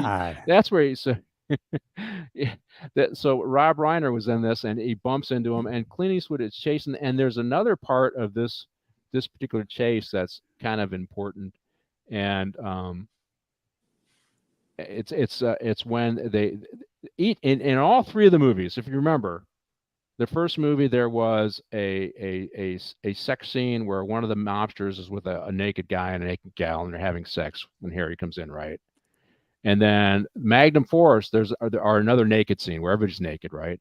Another naked scene in the movie 2, it's at the pool when they shoot up the pool. And I guess Suzanne Summers, who recently passed away, was in that scene. I think Mike Ascalese told me that. He was on that show. And so here, the third, same formula, during this chase scene, he drops in on a porno shoot that's going on where everybody's naked. And I noticed, this is when I really noticed the pattern. I go, oh, wait a minute. Yeah, there is a pattern in this movie. It follows the same formula. Here he is. He's running. He's going to drop down through a skylight right into the middle of a porno shoot. And of course, Harry drops down too. So I don't know if you remember from the previous 2 movies, but that's it happened in the first 2 movies. They had this debauchery kind of scene where all this sex, drugs, and rock and roll is going on, and Harry, the ever enforcer of the light, drops in on this stuff. What do you think, Cliff? Yeah, it reminded me, because I was reading some research. Apparently the name that he used, Larry Dickman, that he got that from Don Rickles' routine. And apparently Clint, if he would check into a hotel, he would use that as a pseudonym, Larry Dickman. So funny. So what do you think, John? So I mean, they're following a formula here. They drop into the scene of debauchery going on here, obviously. And what do you think of the chase scene itself? Well, here's where they're dropping through into the porn scene. Yeah, that was bad. But the problem is separation of partners. Yeah. You really can't have that, because nowadays somebody's gonna get injured and hurt bad. And of course, here's the porno shot where they're having the sex scene. But that's the writer's thing, You you look at some of the movies out today, you can see the same plots in movies 20 years ago. Yeah. There's not a lot of stuff that changes, really. Well, I think they were sticking with their brand. This is their brand. This is the formula. It's worked well in the first two movies. We're going to keep doing it. It does show the hedonistic part of the high crime going on, because it's a porno shoot, probably an illegal porno shoot. And the other one was gangsters exploiting a bunch of women at the pool, and then it was mobsters that was doing that, and the other one was a mobster taking advantage of a young couple, right? Yep. So there, you have the exploitation, the hedonism going on, and that side of the sex, drugs, and rock and roll side of the law. So here he chases this guy, and he ends up chasing him into a church, and this priest shows up and demands to know what's going on. And of course, we learn that the church is kind of a center for leftist activity. And here's our leftist priests. And we did have some of that. We did have clergy who really were hardcore leftists. And the Berrigan brothers. Yep, somewhat supportive. I think they got one in Illinois, Father Flager or Father, I think. And so here he is, the young priest, and he's demanding to know who this guy is. Now, Harry puts his gun down, which is kind of like, what are you doing? And then punches him and knocks him out, and then identifies himself, and that's when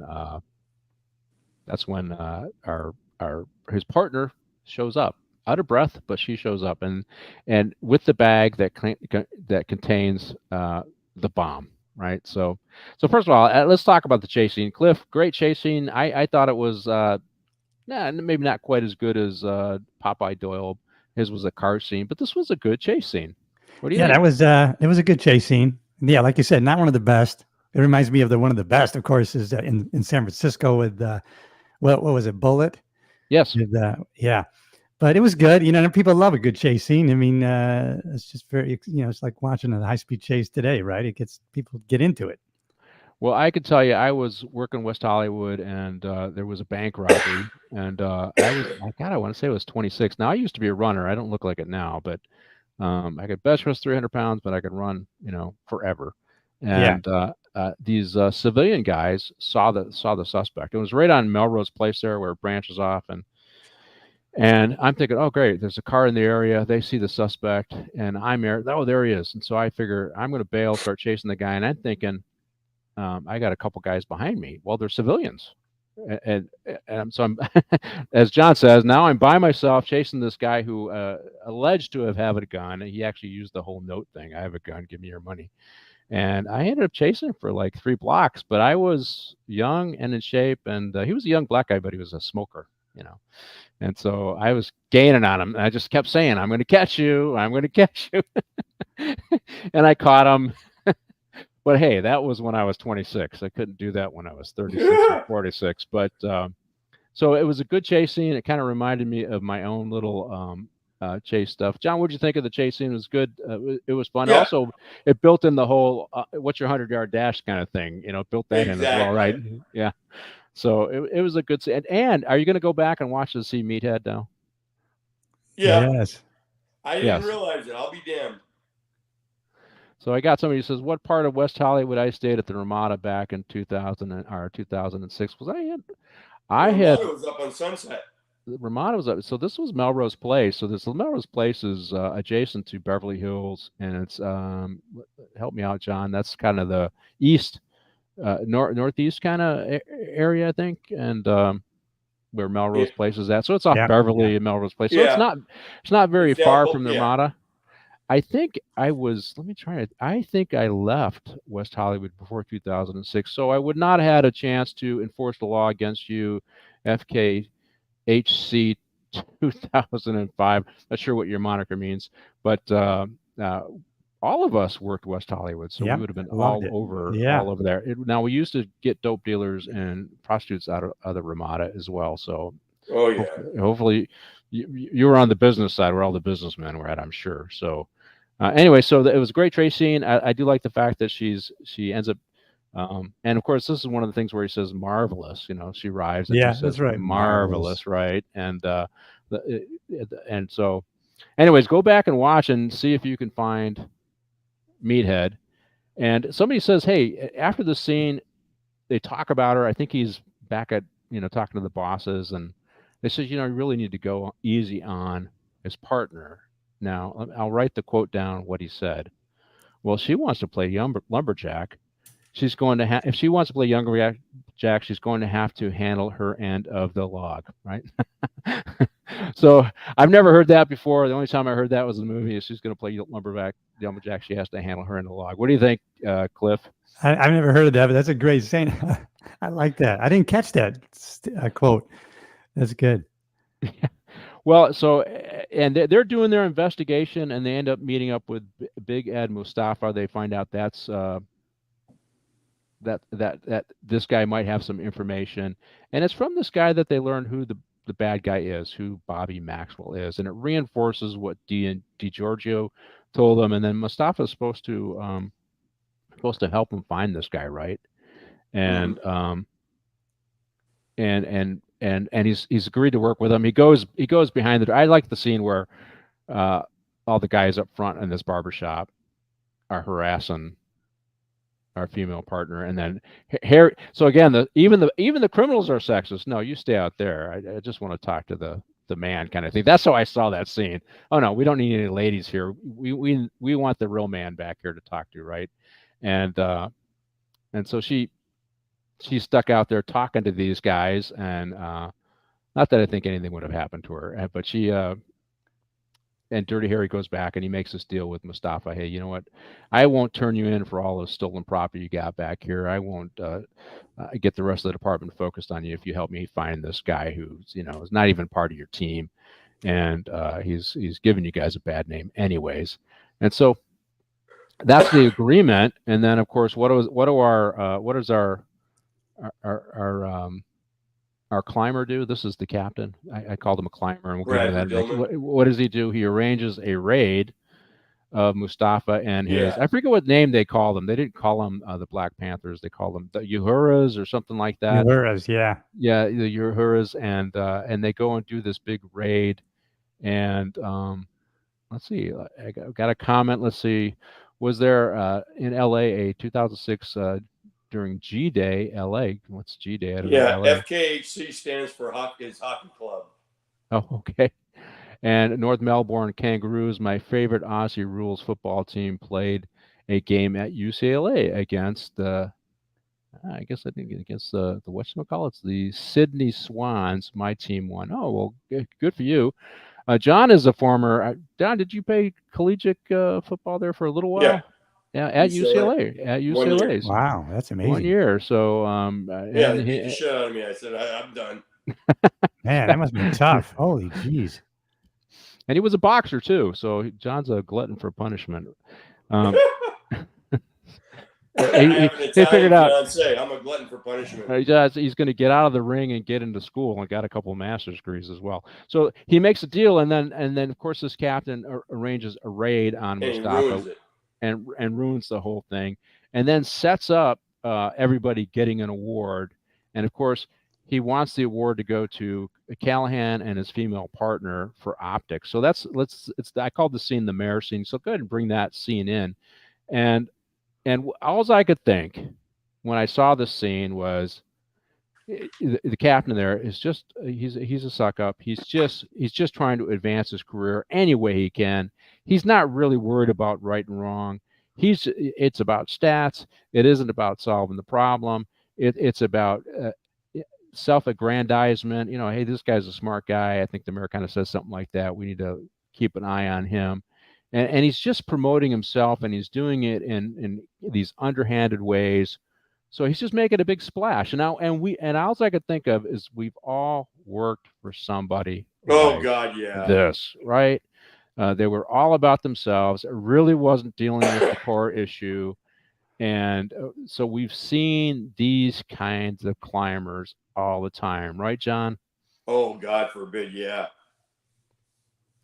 Yeah, and I remember, whenever, usually if there was a press conference, they were there, right?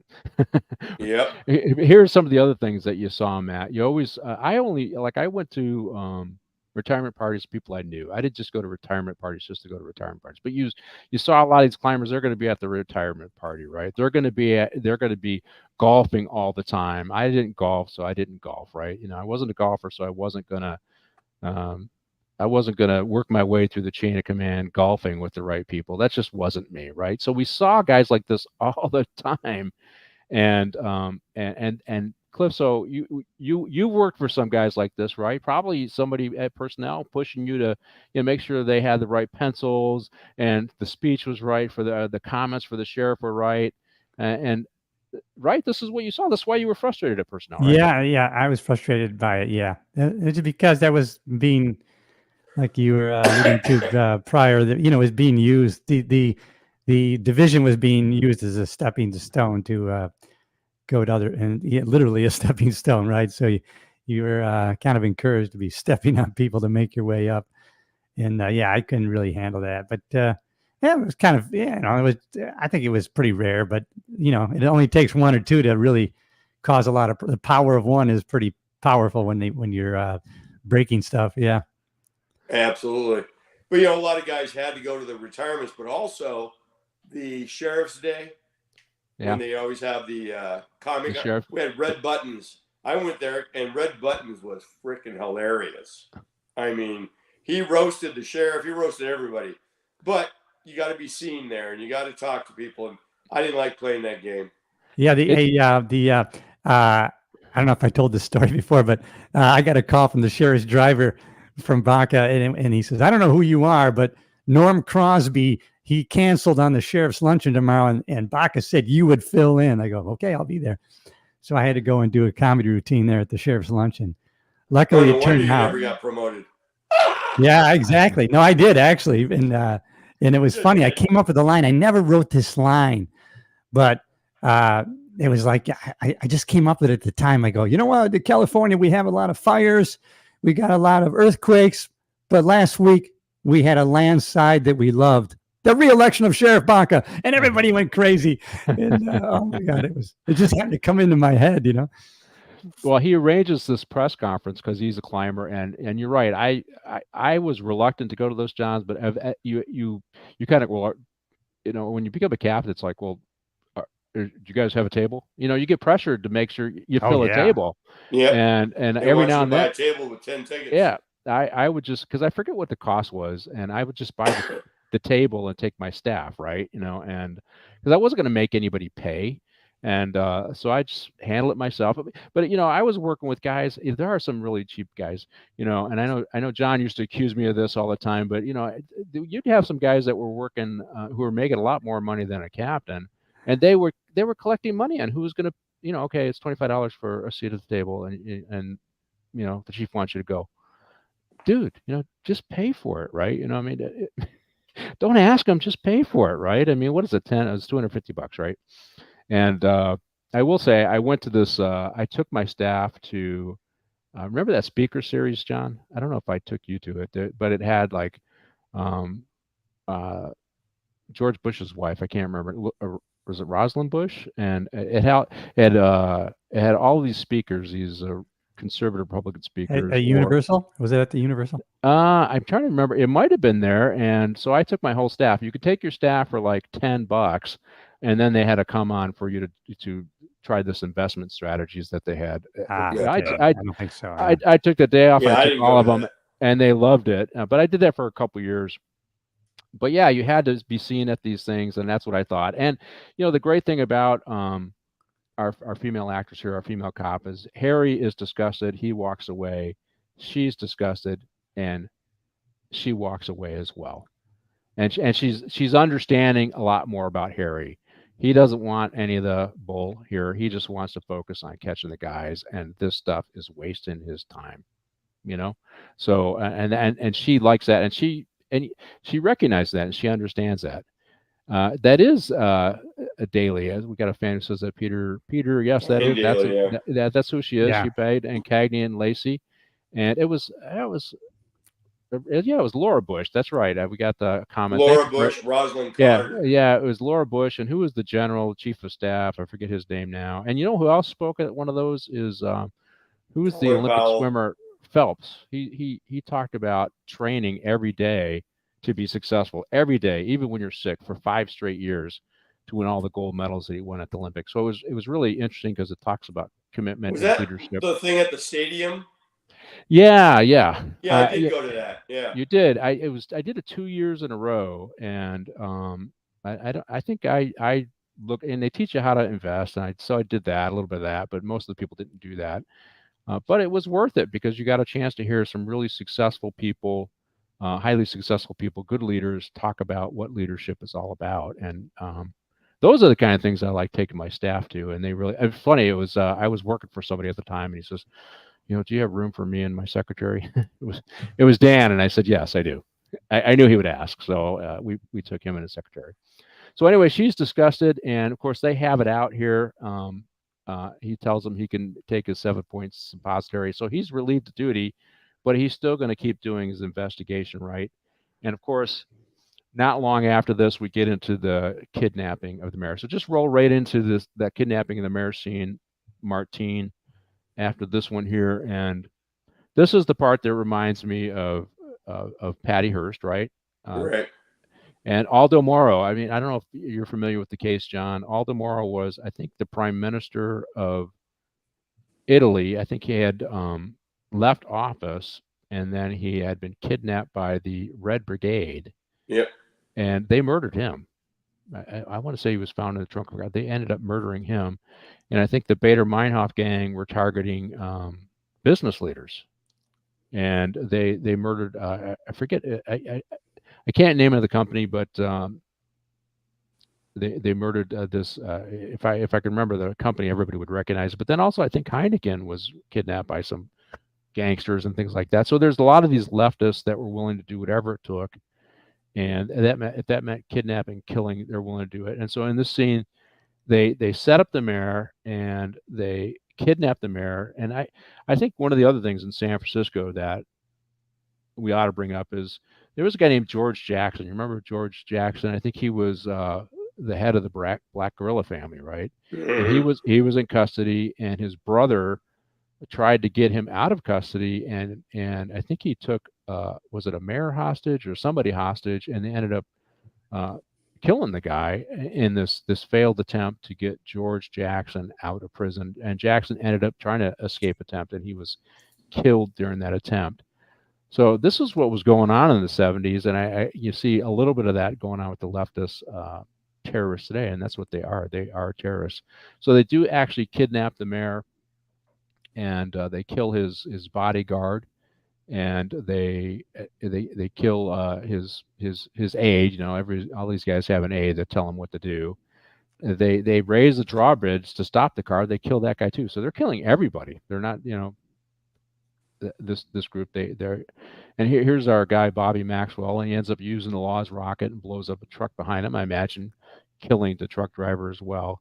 So there is some realism in the scene, John, both in Aldo Moro and Patty Hearst and some of the other people that were kidnapped and or murdered, whether they be business leaders or political leaders in the left, right? This is consistent with what was going on at the time.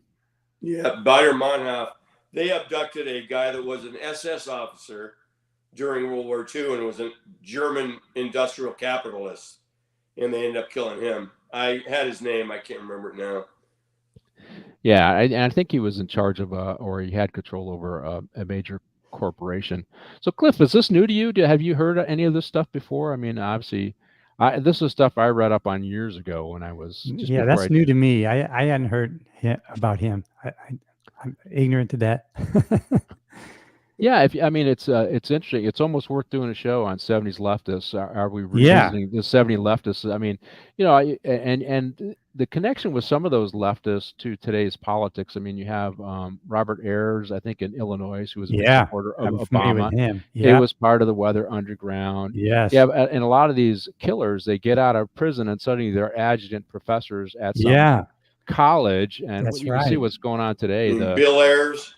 Bill Ayers, that's it. And I forget the name of all of the people that we had. The lady was the soccer mom in Oregon who was part of, I forget what group she was part of, whether it was Weather Underground or Symbionese Liberation Army. Sarah Olson, I think.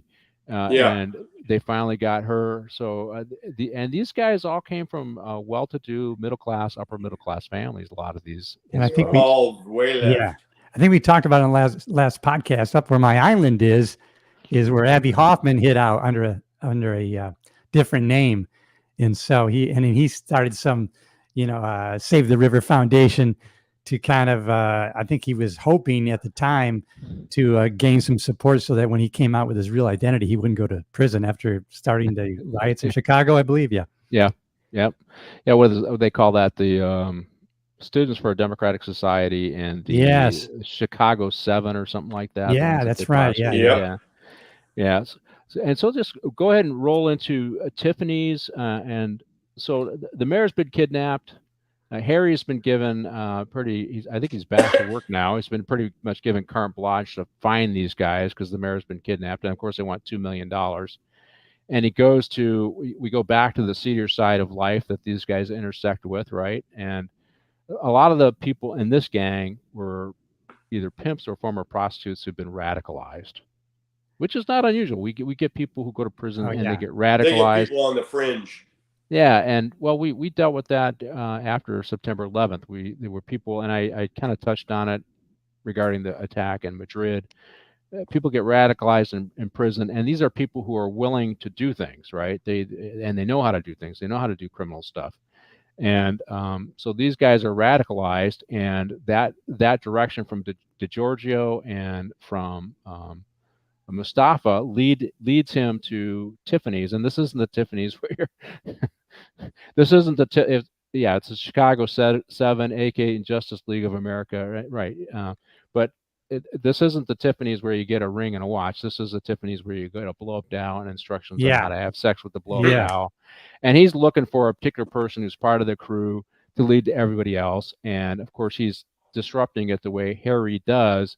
And he ends up, he's by himself. He ends up in a fight with these guys. But that's Dirty Harry, right? And he's making all these comments and now this is the one scene where he does grab this gal by the neck. I'm going, okay, I don't think I've seen this in other movies with Harry and women, right? I saw him more as the white knight kind of thing with women, but here he's not taking no for an answer. He's got his hand around her throat. So I was a little put off by that scene. That was a little different for me with Harry. What do you think, John? Yeah, it was different, but he had to get the information, and usually he never in any of his movies was like that. Yeah, I think there's one further on where he actually punches a woman, but this goes a little farther than the previous. This goes a lot farther than the previous movies when it comes to women, because you get the impression in previous movies, Cliff, that he's kind of that white knight character. He's kind of that chivalrous, that chivalrous Dirty Harry. But he kind of roughed her up a little bit, right? This is where he used that name, Larry Dickman. This is where he went in there and said, "I'm Larry Dickman." Yeah, right. And he punches, and then he puts the one guy in the toilet. Remember that? He's with the plunger. And he puts him in the toilet, uses the plunger on him, and of course the guy immediately rolls over and tells him what he wants to hear. So anyways, it's interesting that he goes through. So the old ladies there are doing these come-ons to people. Everybody's involved in this criminal enterprise just to make money for this guy who probably mafia connected. Well, that he implies that he's mafia connected, right? Yeah, that's right. He does. Yeah. And Dirty Harry doesn't care, of course. No. And he's going to get what he's going to get, and then he ends up having a fight with the bouncer. And I've seen this guy, the bouncer guy. I've seen in movies before. Me too. Yeah. That's Robert Hoy, Bob Hoy. He played a lot of He played in High Chaparral. For 5 years. He's a Western actor on most of the stuff that he's done over the last 40 years. Well, do you know this guy at all? Or Charles Makarsky? He played Buczynski. Charles Hoy. Buczynski. Gotcha. Okay. Got it. Yeah, here he is. Right here. And this kind of goes to Cliff's some of his later movies where he does the whole boxing thing. Which would lose, where he's kind of this guy that fights everybody for money kind of thing. And and he shows his prowess. I don't know if Clint was actually trained at all as a boxer, but you start to see that kind of here, right, where he's going to take on the tough guy, and this is where I think he's pushing him in the toilet. Yeah, there you go. There's the plunger. So good scene. Obviously, the guy was going to give up the information because you're always going to give up the information to. Not reality, but Clint. it's it's not reality. I know. Yeah, we would all be relieved of duty, and up on charges and that kind of stuff. But I think especially that's now. Ooh. The ends justified the means back then. That was the attitude. That's what made Harry a great character, and people they wanted that. Yeah, just take care of these guys. I don't want to deal with this stuff. And so we got a comment. See, Charles Bukowski. Actually, that guy's right. Charles Charles Bronson's real name was Buczynski. Really? Yeah. Oh, okay. A Polish then, right? Yeah. Yeah. Okay. That was a stud. Great food. Bronson was a stud, though. You got Gumpki, you got pierogies. I grew Not up as in good a Polish. as Italian.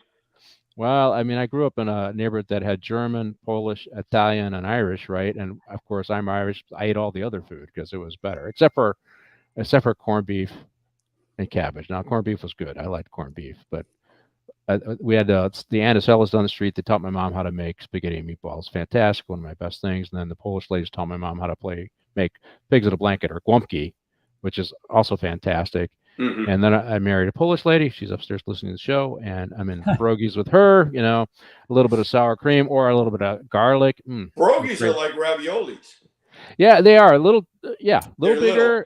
Yeah, and potato and onion, like that. A little bit of cheddar cheese. Those are good things. So. Oh man, I'm hungry right now. I haven't eaten in 16 hours. My own personal opinion: there would be no wars if we just sat across the table and ate together. Yeah, that's true, John. Hey, what's your best food? Let's talk about it. England. Their food Except England. You're right. Well, I do like fish and chips. Thank you. Yeah, I like that. Okay, so the next scene Eastwood. is. So he gets information, and it leads them back to. He gets information from the plunger guy, and it leads him back to the priest and the church, right? And he goes back to the church, and he's asking questions of the priest. And here he does it here, and ultimately the priest. I didn't want it. He admits I didn't want it to go this far. This has gone too far. And he does acknowledge that he does have connections. This is Bobby Maxwell is involved. All these people are involved. But while he's questioning the priest, his partner shows up, and a nun tries to take Harry out with a shotgun, and his partner ends up shooting the nun, right? So I don't think there's ever been unrealistic. There are leftist nuns out there. I don't think they're going to be wielding shotguns. But she wasn't really a nun. She was a prostitute dressed as a nun, and was going to take out Dirty Harry when she. And the interesting thing is, after she shoots her, obviously she knows people are going to question her because the lady's dressed as a nun. She says, "Look at her hands. Look at her hands," because she thinks Harry doesn't believe her. Right. Yeah. That's what I got out of that scene. And he too. looks, and there's the shotgun, right? Yeah. So, I mean, nobody believes her, but she was right. And she did what she had to do to protect her partner. What do you think, Cliff? It was funny. That was reminded. There was a guy out of East LA. His nickname was De Bureau, right?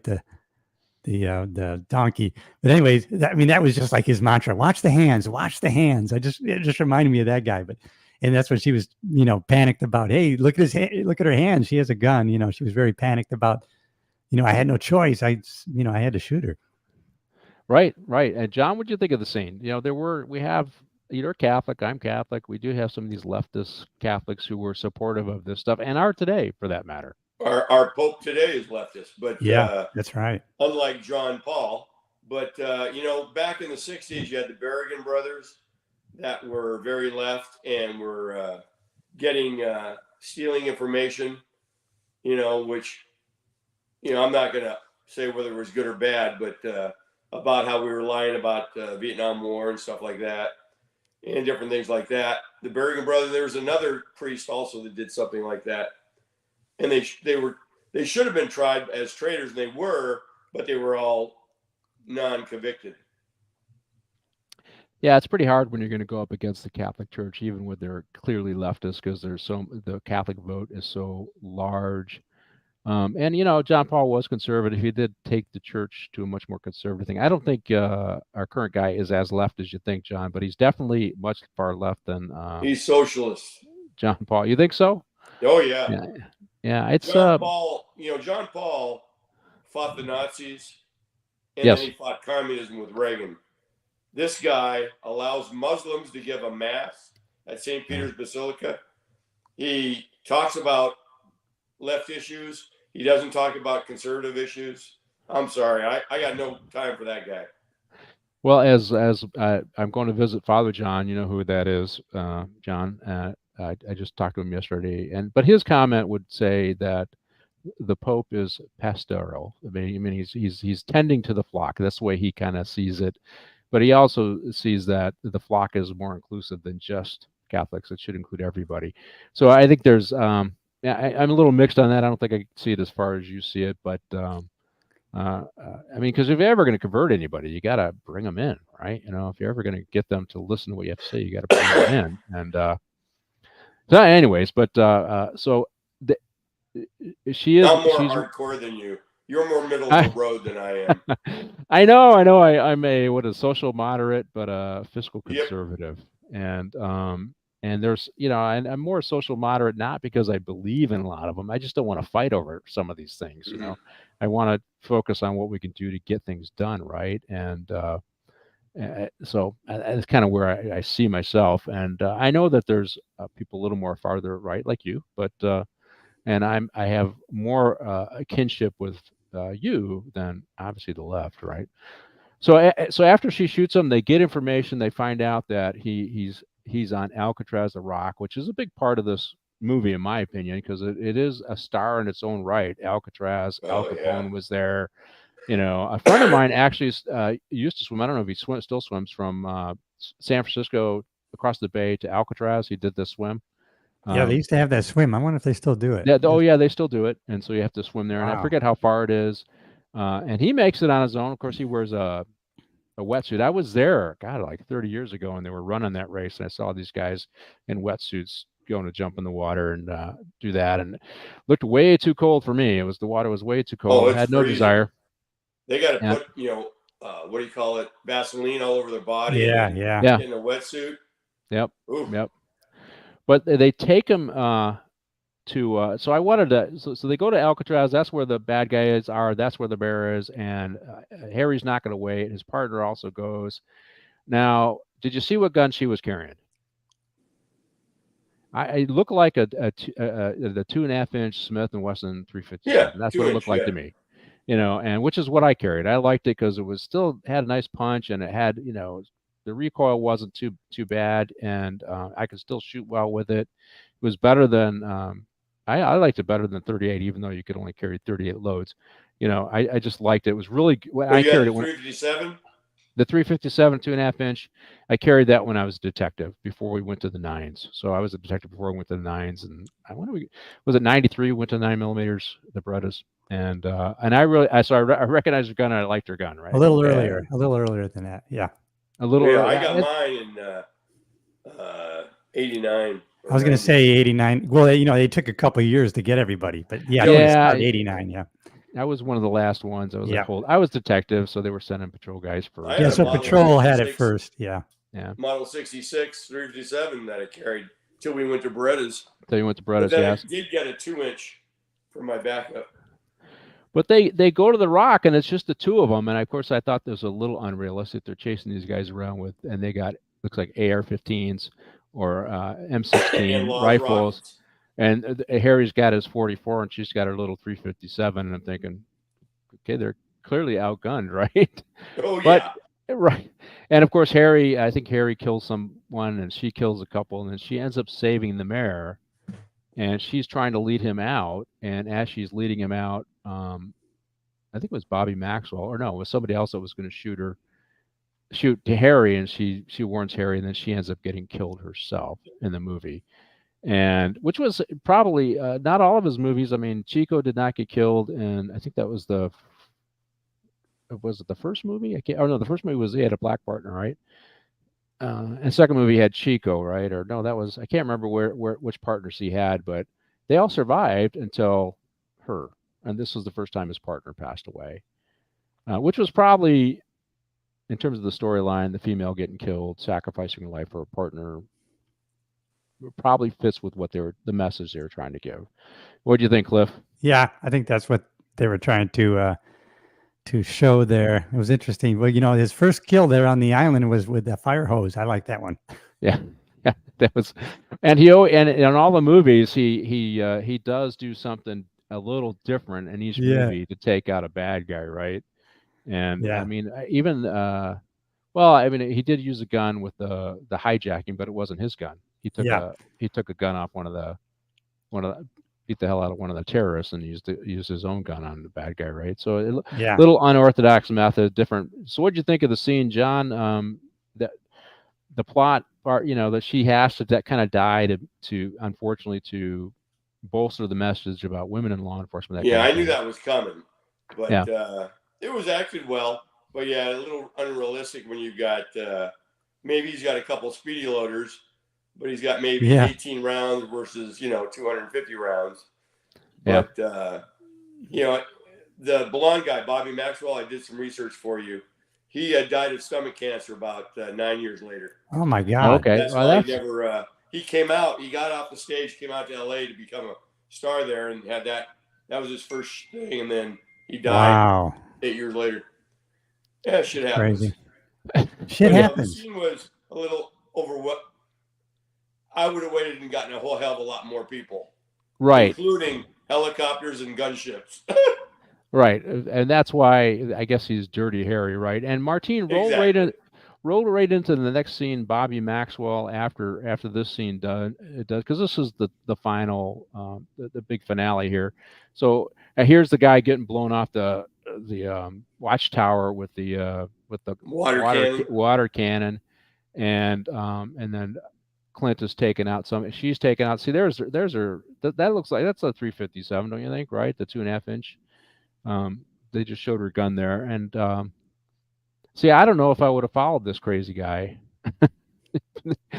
Hey, let's go get him. All right, Harry. How about can we get an army to come with us? No, we're not going to wait. We're going to go now. Yeah, I don't know, and I wouldn't have done it, but here he is doing it, and he's shooting it out with these guys, and as Dirty. Look at this. So he's going to make this. Look how long this shot is.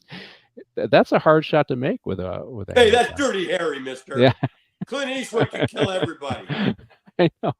This actually looks like the side of Sheriff's the Hall of Justice jail. 211 West Temple Street. It looks like. Yeah, doesn't it look at that? The old is built in that. It's probably built in that same era, right? So she goes in and she saves. You see that she's getting there. She's going to save the mayor, right? She ends up killing one of the guys, and then she, of course, ends up getting killed. And Bobby Maxwell, manages after she's killed to get the mayor again and takes him to the top of one of the towers, as we're seeing.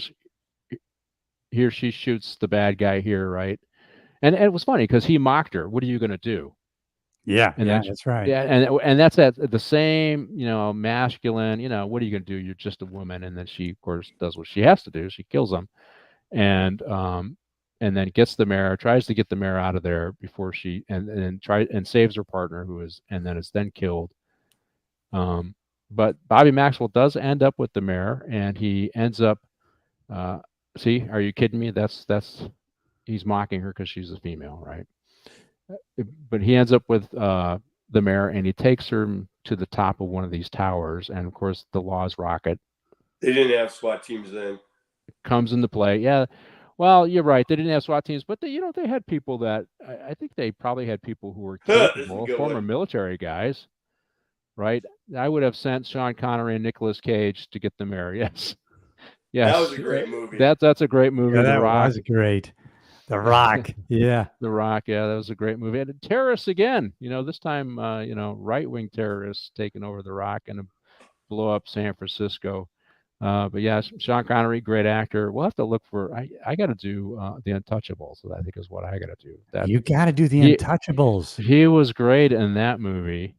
But so she ends up losing the mayor, and of course they use the Laws rocket, and you knew the Laws rocket was going to come back into play here. Yeah, right? You have to have it, and it kind of fits with the theme that Harry is willing to use unconventional means to get his bad guy. In this case, it's interesting that they leave the mayor a couple one set of steps below Bobby Maxwell, and he gets blown off the platform. Yeah, that was yeah. That was okay. That worked out pretty good for Harry because then he could do that. He could use the Laws rocket without killing the mayor. I was wondering how they were going to do that. Here's where she gets killed. Here's where Bobby Maxwell ends up getting the guy. Here's got the mayor and is going to go do this. But there was at the end of this, let's see, Sean won an Oscar for The Untouchables. Yep. Yeah, long overdue, I think, for Sean Connery. Great actor. You know, what was it? The Man Who Would Be King. Did you ever see that movie with Sean Connery and the great actor Michael Caine? Michael Caine. That was, I think that was his. He had a lot of great movies, but that was probably, in my opinion, one of his best movies. Sean Connery's. He had a great voice. Yeah, you know, he used to be a bodybuilder back in the day when he was a young man. He was a bodybuilder, so he had that big frame. But there's at the end of this scene, right? So here she's saying, "Go get him, Harry." Right? This is the corny part of it. Go get him, Harry. And of course, he's going to go get him for her, right? You know, and his other partner, DiGiorgio, who's passed away now, but they're after he blows up Bobby Maxwell. There's a scene with the helicopter. Anybody want to explain that scene? You guys remember it? So after he kills Bobby Maxwell, you can hear the captain's voice over the loudspeaker from the helicopter saying, "Yes, Bobby Maxwell, we have your money. Bobby Maxwell, we have your money." So Clint is going to get Bobby Maxwell and save the mayor, and the captain is doing his own thing, getting the money together and bringing it there, and it just mocked that whole stuff. Let's see, Sean's brother Neil Connery, who did 2 films. Oh, I don't know. And then there's Sean's. I didn't know. I will have to look that one up. Thank you for the information. But so that last scene, it just mocked the brown-nosing captain. You know, you're ineffectual. You know, this is not how you deal with terrorism. You don't negotiate with terrorists. And the whole scene is mocking. Here's where he kills the guy with the Laws rocket. So what do you think of that? Particularly the final scene with the captain, Bobby Maxwell. We have your money. What do you think, Cliff? I like the way they did it after it was all over. Basically, like you said, the message was, "Hey, while you were off pandering to these people getting the money, I was taking care of business and wiping them off the face of this rock." Yes, yeah. The same thing, John. You know, hey, real cops do it this way. You know, pencil pushers that work 10 years and personnel do it the other way, right? That was the message to me. Yep. Yeah. Okay, we are at the end of our show, guys. Thank you for coming on the show. Stick around for the debrief. Remember, if you're watching us on YouTube, to follow us or subscribe on YouTube. Like the show. Okay, Cliff, you want to plug your book there real quick? Yeah, this is a fantastic book about a guy who worked in upstate New York in the rural woods of Livingston County, and then he traveled to Los Angeles and did 30 years on the LA Sheriff's Department. It's a great read. Of course, I did write it, but it is still a good book. And it's called Deputy. Right? Deputy by Cliff Yates. And so if you like the video, remember to like the show on both YouTube and Rumble. On YouTube, you subscribe. On Rumble, you follow, and then leave a comment and share with a friend. And we will see you next week on Morning Coffee with the Chief. Take it away, Martin.